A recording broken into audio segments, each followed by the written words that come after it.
శ్రోతలకు నమస్కారం.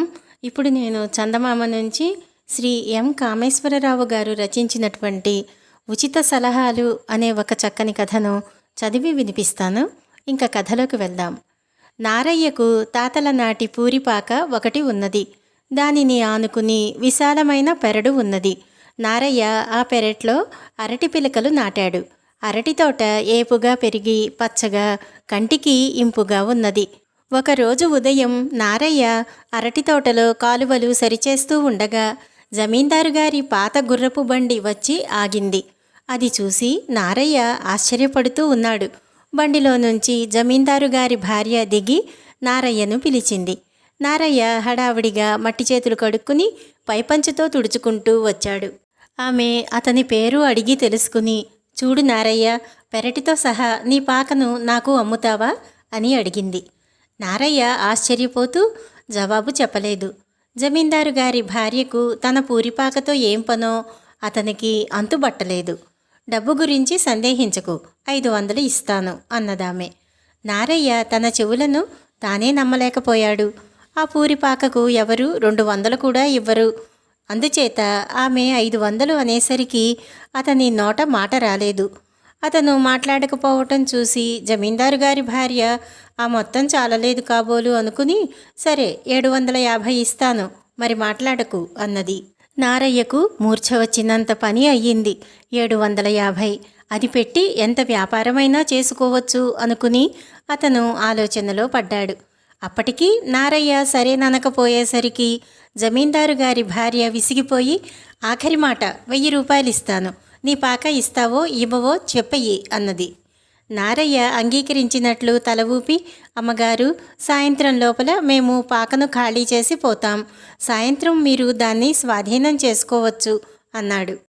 సాయంత్రం డబ్బు ఇచ్చి మనిషిని పంపుతాను అని జమీందారు గారి భార్య చాలా తృప్తిపడినట్లు కనిపిస్తూ బండి ఎక్కి వెళ్ళిపోయింది. ఆవిడ అలా వెళ్ళగానే నారయ్య తన భార్యను ఉద్దేశించి, మన పంట పండిందేవు అంటూ ఎగిరి గంతు వేశాడు. జమీందారు గారి బండి నారయ్య పాక ముందు ఆగిన క్షణం నుంచి ఇరుగు పొరుగుల వాళ్ళు అంతా శ్రద్ధగా వింటూనే ఉన్నారు. వాళ్ళు అందరూ నారయ్య దగ్గరికి వచ్చి, పాకను నిజంగానే జమీందారు గారికి అమ్మేస్తావేమిటి అని వింతగా అడిగారు. 1000 రూపాయలు వస్తూ ఉంటే అమ్మక ఏం చేస్తాను అన్నాడు నారయ్య. నీ తెలివి తెల్లారినట్టే ఉన్నది. నీ ముష్టిపాకకు 1000 రూపాయల ధర ఎందుకు పలికిందో ఆలోచించాలా వద్దా? ఆవిడగారు ఏ లాభమూ చూసుకోకుండానే అంత డబ్బు ఇస్తున్నదా?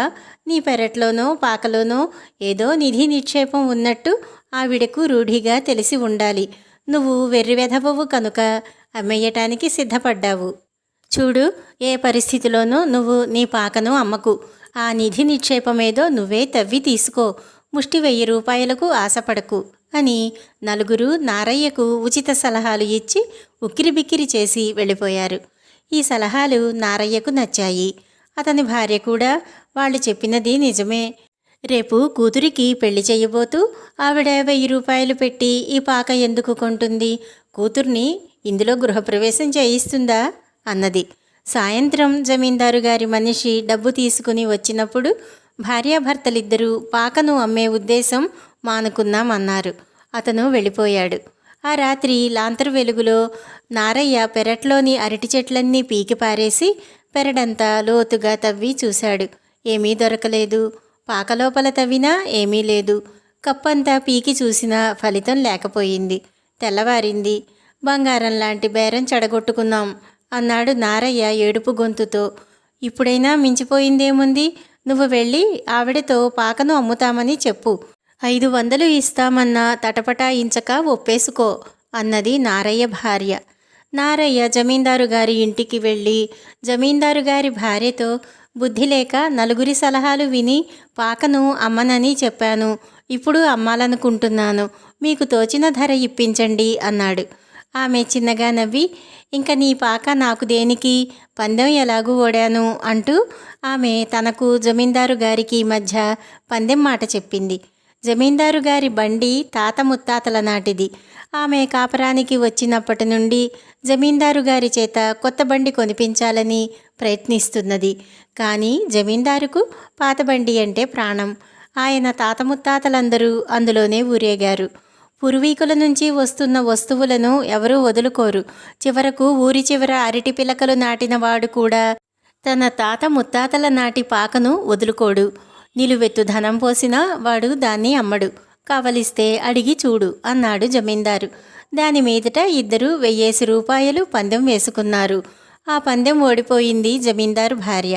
పందెం గెలుస్తానన్న ధైర్యంతోనూ, జమీందారు గారి చేత కొత్త బండి కొనిపించాలన్న పట్టుదలతోనూ 1000 రూపాయలు నీకిస్తానన్నాను.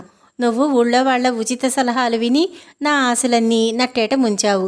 నీకు తెలుసా, నీకు సలహాలిచ్చిన వాళ్లే నా దగ్గరకు వచ్చి తమ ఇళ్లను 500కే ఇస్తామన్నారు. నలుగురి మాటలు విని నష్టపోయావు. ఇకనైనా బుద్ధి తెచ్చుకో, వెళ్ళు అన్నది జమీందారు గారి భార్య. నారయ్య తల వంచుకుని ఇంటి దారి పట్టాడు. ఈ కథ ఇంతటితో సమాప్తం. నమస్కారం.